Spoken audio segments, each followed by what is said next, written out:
Vamos a continuar con el libro El juego cósmico de Stanislav Grof. Muy interesante poder entender nuestra ubicación en este entorno del macrocosmos, del microcosmos, cómo comprendernos mejor entre medio de esto para ser más conscientes y tomar mejores decisiones, siendo mejores seres humanos. Esta parte es una de las más reveladoras de todo el pensamiento de Grof, porque sienta las bases de su visión transpersonal del ser humano, del cosmos y de la conciencia. Porque desmonta el paradigma materialista que domina la ciencia moderna y revela una nueva comprensión del universo como un campo consciente, donde lo divino, lo arquetípico y lo humano son parte de una misma danza cósmica.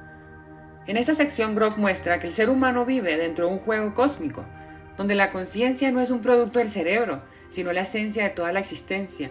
El universo no está fuera, separado de nosotros. Somos una expresión viva del mismo espíritu que sostiene las estrellas. Para llegar ahí, él pasa por 3 grandes bloques que tú hoy puedes explorar.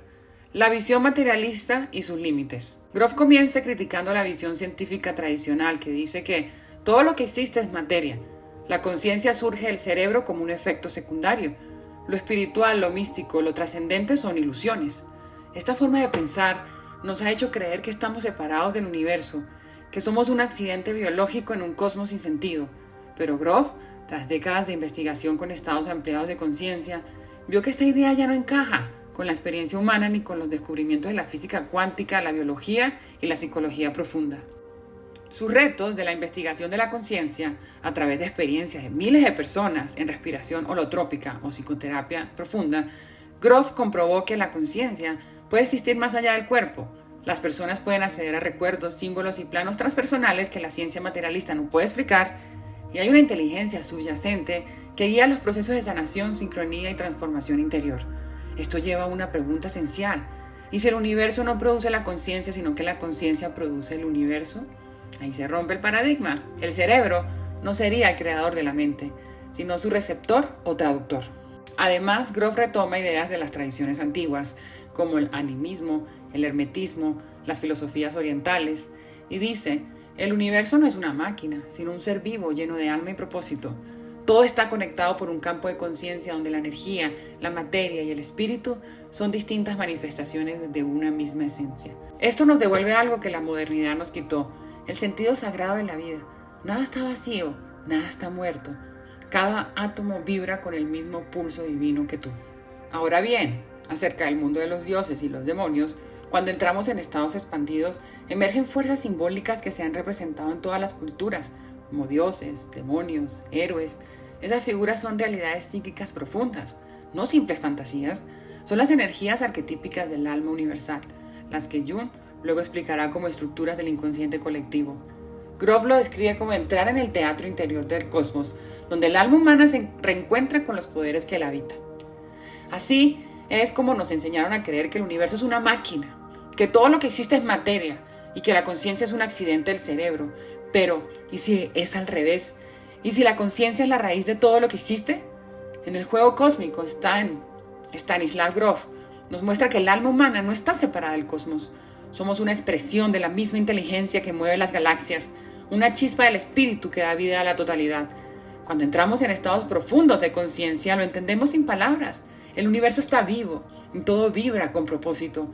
A veces al cerrar los ojos no vemos solo recuerdos, vemos mundos, figuras antiguas, dioses, fuerzas que parecen venir de otra dimensión, pero que en realidad son parte de nuestra propia psique.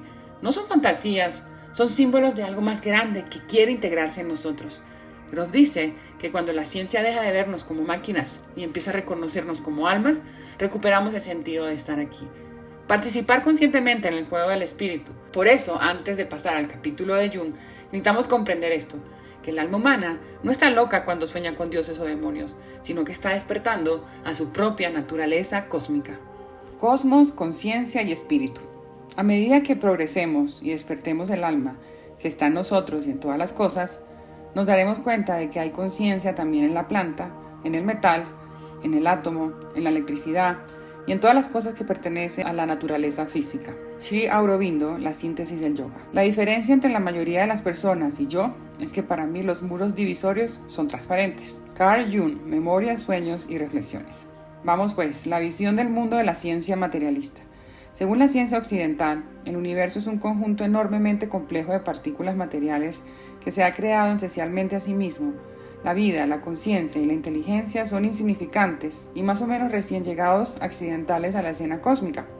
Al parecer, estos tres aspectos de la existencia aparecieron en una porción ínfima de un inmenso cosmos después de miles de millones de años de evolución de la materia. La vida debe su origen a azarosos procesos químicos en el océano primordial que reunieron los átomos y las moléculas inorgánicas para formar compuestos orgánicos. La materia orgánica adquirió, en una evolución posterior, la capacidad de autoconservación, reproducción y organización celular. Los organismos unicelulares se unieron en formas de vida multicelulares más amplias y posteriormente se desarrollaron hasta llegar a ser la rica colección de especies que habitan esta tierra, incluido el Homo sapiens. Se nos dice que la conciencia surgió en las últimas fases de esta evolución a partir de la complejidad de los procesos fisiológicos del sistema nervioso central, que es un producto del cerebro y que como tal está confinado dentro de nuestro cráneo. Desde esta perspectiva, la conciencia y la inteligencia serían funciones limitadas a los seres humanos y a los animales superiores. Por ello no existen ni pueden existir con independencia de los sistemas biológicos. Según esta forma de entender la realidad, el contenido de nuestra psique está más o menos limitado por la información que hemos recibido del mundo exterior desde el momento de nuestro conocimiento, nacimiento, a través de nuestros órganos sensoriales. En este punto, los científicos occidentales están básicamente de acuerdo con el viejo dicho de la Escuela de Filosofía Empírica y Británica. No hay nada en el intelecto que no estuviera previamente en un órgano sensorial. Esta posición, articulada por primera vez por John Locke en el siglo XVIII, naturalmente excluye la posibilidad de percepción extrasensorial, el acceso a la información de cualquier tipo que no sea vinculada a través de los sentidos, como la telepatía, la clarividencia o las experiencias fuera del cuerpo en las que se perciben con precisión lugares remotos. Además, la naturaleza y alcance de nuestras percepciones sensoriales viene determinada por las características físicas del entorno, así como por las propiedades fisiológicas y las limitaciones de nuestros sentidos. Por ejemplo, no podemos ver objetos si estamos separados de ellos por una red sólida. Perdemos de vista el barco que atraviesa la línea del horizonte y somos incapaces de observar el otro lado de la luna. Igualmente no podemos oír los sonidos si las ondas acústicas creadas por un fenómeno externo no alcanzan nuestros oídos con suficiente intensidad. Cuando estamos en San Francisco no podemos ver y oír lo que nuestros amigos están haciendo en Nueva York, a menos por supuesto que esta percepción sea vinculada a través de alguna invención tecnológica moderna como la televisión o el teléfono. Retos conceptuales procedentes de la investigación actual sobre la conciencia. Las experiencias que se tienen en estados no ordinarios de conciencia desafían seriamente esta comprensión estrecha del potencial de la psique humana y de los límites de nuestra percepción. Lo que podemos experimentar en estos estados no está limitado a los recuerdos de nuestra vida después de haber nacido, ni al inconsciente individual freudiano, como los científicos materialistas nos han enseñado a creer. Las experiencias holotrópicas van mucho más allá de los límites de lo que el escritor y filósofo angloamericano Alan Watts, en tono de burla, llamó el ego encapsulado en la piel. Esas experiencias pueden llevarnos a vastos territorios de la psique, aún no cartografiados por los psicólogos y psiquiatras occidentales. En un esfuerzo por describir y clasificar todos los fenómenos revelados en los estados holotrópicos, he esbozado un nuevo mapa de la experiencia humana que amplía la comprensión convencional que se tiene de la psique. En este contexto, solo destacaré brevemente los rasgos básicos de esta nueva cartografía. Una descripción más detallada puede encontrarse en mis anteriores libros. Para dar cuenta de todas las experiencias que pueden suceder en los estados holotrópicos, tuve que ampliar radicalmente la actual comprensión occidental de la psique, añadiendo dos cambios ámbitos. El primero de ellos es de un depósito de sensaciones y emociones físicas intensas vinculadas al trauma del nacimiento, como dolores físicos extremos en diversas partes del cuerpo, sentimientos de asfixia, ansiedad vital, desesperación e intensa cólera. Además, este ámbito también contiene un rico espectro de imágenes simbólicas correspondientes que giran alrededor de los temas del nacimiento, la muerte, el sexo y la violencia. Me refiero a este nivel de la psique como perinatal. a causa de su asociación con el nacimiento biológico, de la palabra griega peri, alrededor o cerca de, y del latín natalis, perteneciente al parto. Volveré posteriormente a este tema en el capítulo que explora las dimensiones espirituales del nacimiento, el sexo y la muerte. El segundo ámbito adicional de la psique, incluido en mi cartografía, puede llamarse transpersonal, puesto que su característica básica es la experiencia de trascender las limitaciones habituales personales del cuerpo y del ego. Las experiencias transpersonales expanden ampliamente el sentido de la identidad personal, al incluir elementos del mundo externo y otras dimensiones de la realidad. Una categoría importante de experiencias transpersonales conlleva, por ejemplo, una auténtica identificación vivencial con otras personas, animales, plantas y diversos aspectos de la naturaleza y del cosmos. Otro amplio grupo de fenómenos transpersonales puede describirse conforme a lo que el psiquiatra suizo Jung llamaba el inconsciente colectivo. Este vasto depósito de recuerdos ancestrales, raciales y colectivos contiene toda la herencia histórica y cultural de la humanidad. También alberga principios organizadores primordiales a los que Jung llamó arquetipos. Según él, los arquetipos rigen los procesos de nuestra psique, así como los acontecimientos del mundo en general. También constituyen la fuerza creadora que se halla tras el mundo infinitamente rico de imágenes de la psique, con sus panteones de reinos y seres mitológicos. En los estados holotrópicos, los contenidos del inconsciente colectivo se ponen a disposición de la experiencia consciente. El estudio detallado de las experiencias perinatales y transpersonales muestra que los límites entre la psique humana individual y el resto del cosmos son en última instancia arbitrarios y pueden ser trascendidos. Este trabajo aporta pruebas evidentes que sugieren que en definitiva cada uno de nosotros está en contacto íntimo con la totalidad de la existencia.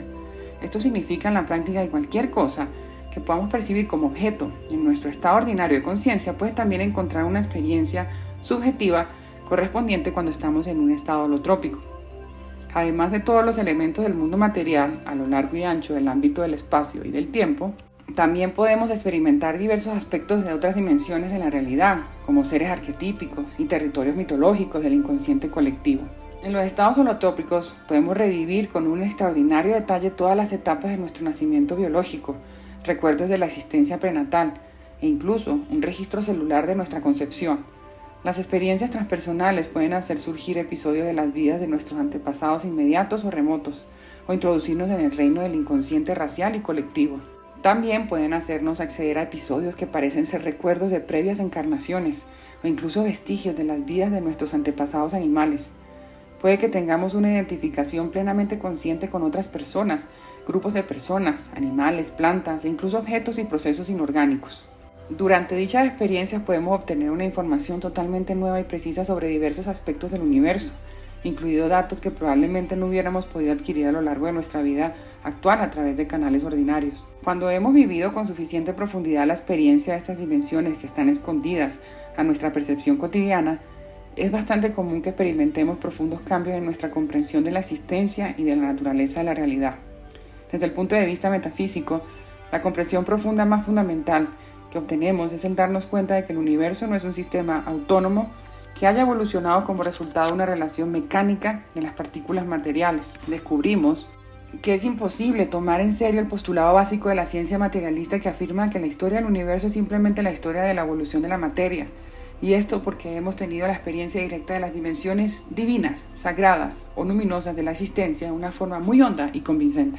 El universo impregnado de alma. Como consecuencia de intensas experiencias transpersonales, nuestra visión del mundo generalmente se expande hasta incluir algunos elementos de las cosmologías de diversos pueblos nativos de antiguas culturas. Esta evolución es completamente independiente de nuestra inteligencia, de nuestra formación educativa o de nuestra profesión.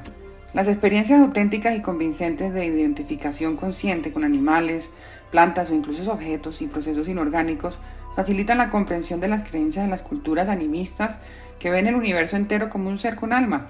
Desde su perspectiva, no solo todos los animales, sino también los árboles, los ríos, las montañas, el sol, la luna y las estrellas son seres vivos. La siguiente experiencia muestra cómo es posible en los estados holotrópicos de conciencia tener la experiencia de objetos inorgánicos como seres divinos.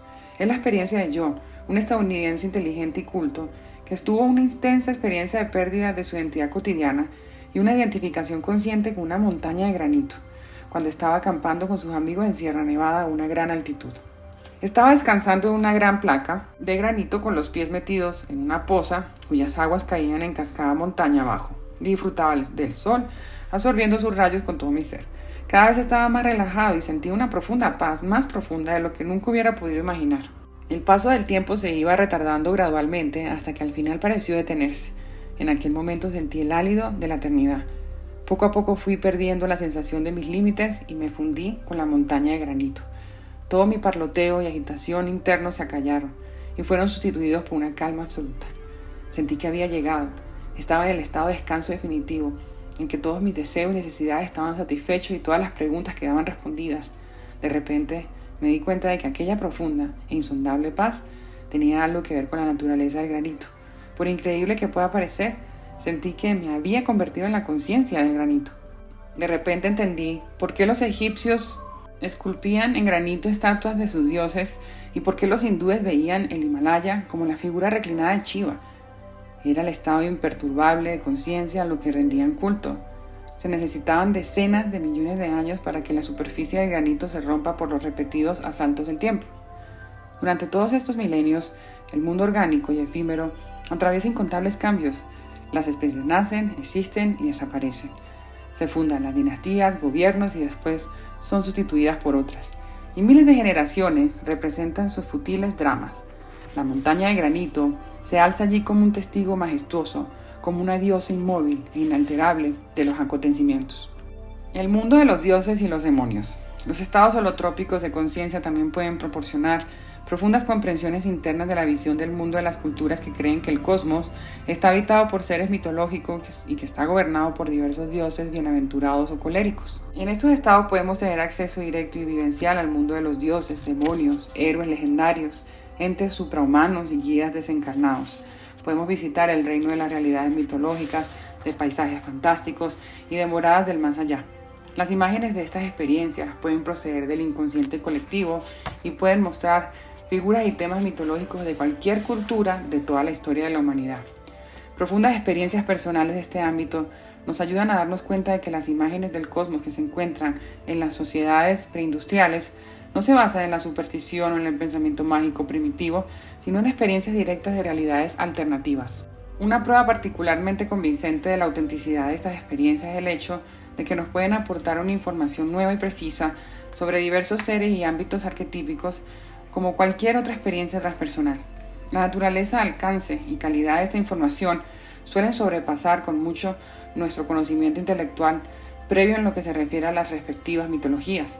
Observaciones de este tipo llevaron a Jung a asumir que junto al inconsciente individual, tal como lo describió Sigmund Freud, también tenemos un inconsciente colectivo que nos conecta con toda la herencia cultural de toda la humanidad. Describiré aquí como ejemplo una de las experiencias más interesantes de este tipo que he observado durante los años de mi trabajo con estados holotrópicos de conciencia. Fue la experiencia de Otto, uno de mis clientes de Praga, al que traté de una depresión y de un miedo patológico a la muerte, tanatofobia. En una de sus sesiones psicodélicas atravesó la experiencia de una intensa secuencia de muerte y renacimiento psicoespiritual. Cuando la experiencia estaba terminada, tuvo la visión ominosa de entrar en un mundo subterráneo guardado por una terrorífica diosa con forma de cerda. En este punto, sintió repentinamente una necesidad urgente de hacer un dibujo geométrico concreto. Aunque yo normalmente pedía a mis clientes que durante las sesiones se mantuviese en una posición recostada con los ojos cerrados y que mantuviera las experiencias interiorizadas, al llegar a este punto Otto abrió los ojos, se sentó y me pidió urgentemente que le llevase unas hojas de papel y utensilios de dibujo. Dibujó una serie completa de patrones abstractos complejos y con gran insatisfacción y desesperación continuó rasgando y arrugando impulsivamente aquellos complicados dibujos tan pronto como los terminaba. Estaba muy insatisfecho con sus dibujos y cada vez se sentía más frustrado porque no era capaz de dibujarlos correctamente. Cuando le pregunté qué es lo que estaba intentando hacer, no fue capaz de explicármelo. Decía simplemente que sentía una compulsión irresistible a dibujar aquellos patrones geométricos y estaba convencido de que lograr el dibujo correcto era de alguna forma una condición necesaria para terminar su sesión con éxito. El tema claramente tenía una fuerte carga emocional para Otto y parecía importante entenderlo. En aquella época yo me hallaba todavía bajo una fuerte influencia de mi formación freudiana e intenté lo mejor que pude identificar los motivos inconscientes de este comportamiento extraño utilizando el método de la asociación libre. Pasé mucho tiempo en esta tarea sin mucho éxito. Todas las secuencias carecían simplemente de sentido. Más adelante el proceso se desplazó a otras áreas y dejé de pensar en aquella situación. Todo el episodio permaneció para mí en el misterio más absoluto, hasta muchos años después, cuando ya vivía en los Estados Unidos. Durante mi estancia en Baltimore, un amigo me sugirió que Joseph Campbell podía estar interesado en las implicaciones de mi investigación en el área de la mitología y se ofreció a facilitarme un encuentro con él. Después de los primeros encuentros nos hicimos buenos amigos y él desempeñó un papel muy importante en mi vida personal y profesional. Joseph ha sido considerado por muchas personas como el mayor mitólogo del siglo XX y posiblemente de todas las épocas. Su intelecto era excepcional y su conocimiento en la mitología universal verdaderamente enciclopédico. Poseía un interés especial por la investigación de los estados no ordinarios de conciencia, que él consideraba muy relevantes para el estudio de la mitología. Tuvimos conversaciones fascinantes a lo largo de bastantes años, durante los que compartí con él observaciones sobre experiencias arquetípicas oscuras de mi trabajo que no era capaz de entender. En la mayoría de los casos, Joseph no tenía dificultad alguna en identificar las fuentes culturales del simbolismo en cuestión. Durante una de estas conversaciones recordé el episodio que he escrito y se lo relaté. «Qué fascinante», dijo Joseph sin vacilar. Con toda claridad era la madre noche cósmica de la muerte, la diosa madre devoradora de los maleculanos de Nueva Guinea. Después continuó diciéndome que los maleculanos creían que debían encontrar a esta diosa durante el viaje de los muertos. Su forma era la de una figura femenina aterradora, con rasgos muy claros de cerdo. Según la tradición de los maleculanos, ella está sentada a la entrada del mundo subterráneo y custodia un dibujo laberíntico sagrado. Los maleculanos tenían un elaborado sistema de rituales entre los que se encontraba la cría y el sacrificio de cerdos. Esta compleja actividad ritual tenía como objetivo superar la dependencia de sus madres y más adelante de la diosa madre devoradora.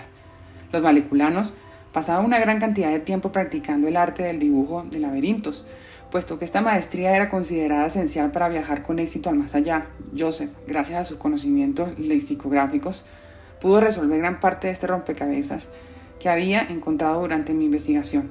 El interrogante que quedaba, y que él tampoco fue capaz de responder, fue ¿por qué mi cliente tenía que encontrarse concretamente con esta divinidad moleculana en este momento preciso de la terapia? Sin embargo, la tarea de dominar el viaje póstumo tenía sin duda sentido para alguien cuyo principal síntoma era el del miedo patológico a la muerte. Carl Jung y los arquetipos universales. En los estados holotrópicos descubrimos que nuestra psique tiene acceso a panteones enteros de figuras mitológicas y a las esferas que habitan. Según Jung, esas figuras son manifestaciones de patrones universales primordiales que representan elementos constitutivos intrínsecos del inconsciente colectivo. Las figuras arquetípicas pueden ser de dos categorías totalmente delimitadas. La primera incluye a seres bienaventurados o coléricos que encarnan diversos roles y funciones universales concretos. Los más conocidos son la gran diosa madre, la terrible diosa madre, el anciano sabio, el niño eterno, los amantes, la de la guadaña y el tramposo. Jung también describió que los seres humanos albergan en su inconsciente una representación generalizada del principio femenino que él llamó ánima. Su homólogo, la representación generalizada del principio masculino en el inconsciente de las mujeres, es el animus. La representación inconsciente del aspecto oscuro y destructivo de la personalidad humana en la psicología junguiana se llama sombra.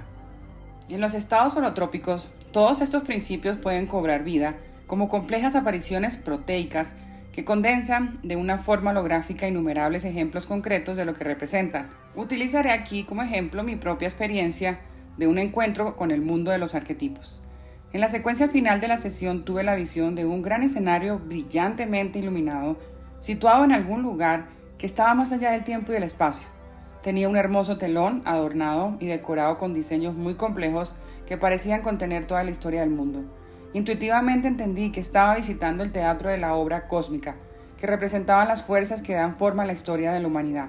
Empecé a ser testigo de un magnífico desfile de figuras misteriosas que entraban en el escenario, se presentaban y lentamente volvían a irse. Me di cuenta de que lo que estaba viendo eran principios universales personificados, arquetipos, que a través de una compleja interacción creaban la ilusión de un mundo fenoménico, la obra divina que los hindúes llaman lila. Eran personajes proteicos que reunían en sí muchas identidades, muchas funciones e incluso muchas escenas. Mientras los contemplaba, cambiaba continuamente sus formas en una interpretación holográfica extremadamente intrincada, siendo uno y muchos al mismo tiempo.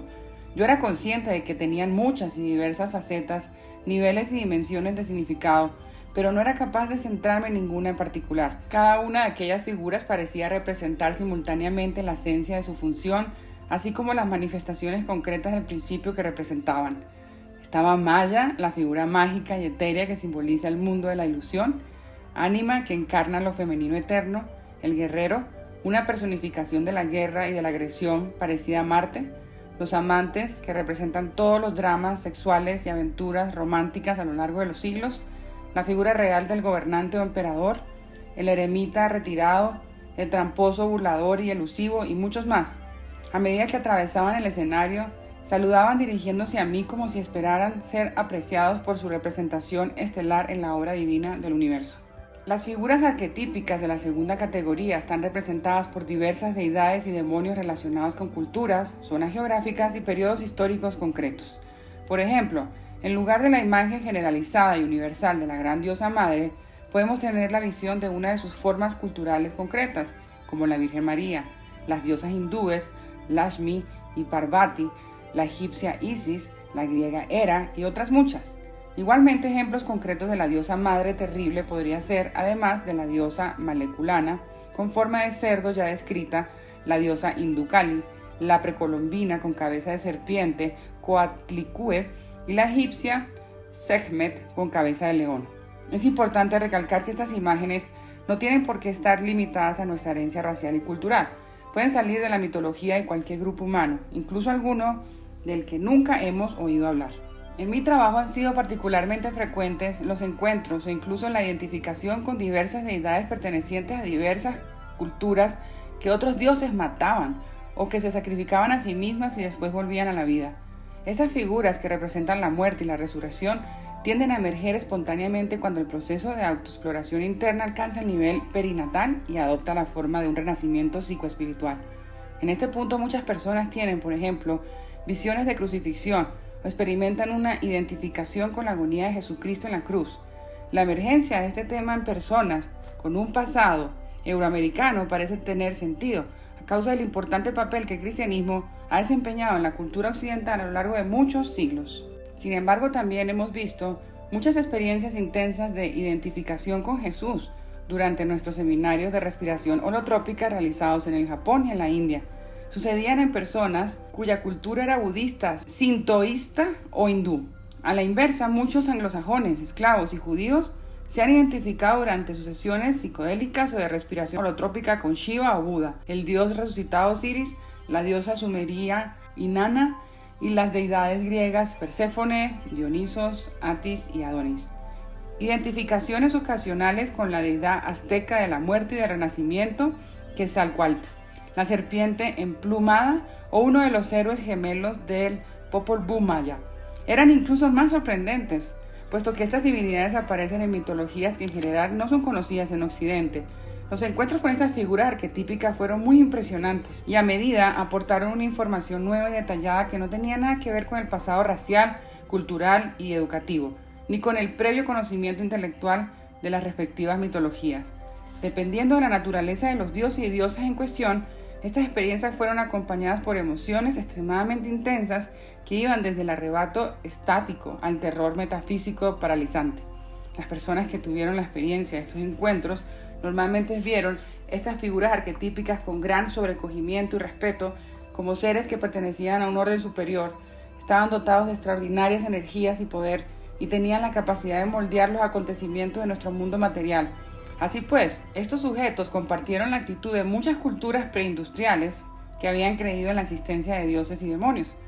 Sin embargo, ninguna de estas personas percibieron que sus experiencias de figuras arquetípicas fueran encuentros con el principio supremo del universo, ni pretendieron haber obtenido una comprensión definitiva de la existencia. Experimentaron a estas divinidades como creaciones de un poder superior que les trascendía. Esta comprensión profunda resuena con la idea de Joseph Campbell de que los dioses deben ser transparentes a lo trascendente. Deben funcionar como puente con la fuente divina, pero no confundirse con ella. Cuando estamos involucrados en una autoexploración sistemática, en una práctica espiritual, es importante evitar el escollo de volver opaca a una divinidad concreta y verla como la fuerza cósmica definitiva, en lugar de considerarla como una ventana abierta a lo absoluto. Confundir una imagen arquetípica concreta con la fuente esencial de la creación confunde a la idolatría. Un error peligroso y divisor muy extendido en la historia de las religiones y de las culturas. Puede que uno a las personas que comparten la misma creencia, pero sitúa a este grupo contra todos los demás que hayan escogido una representación diferente de lo divino. Entonces podrían intentar convertirles o conquistarles y eliminarles. Por el contrario, la auténtica religión es universal, omniabarcante, y lo incluye todo. Tiene que trascender las imágenes arquetípicas asociadas con una cultura y centrarse en la fuente esencial de todas las formas. La cuestión más importante del mundo de la religión es así la naturaleza del principio supremo del universo. En el próximo capítulo examinaremos las comprensiones profundas sobre este tema que se tiene en los estados holotrópicos de conciencia.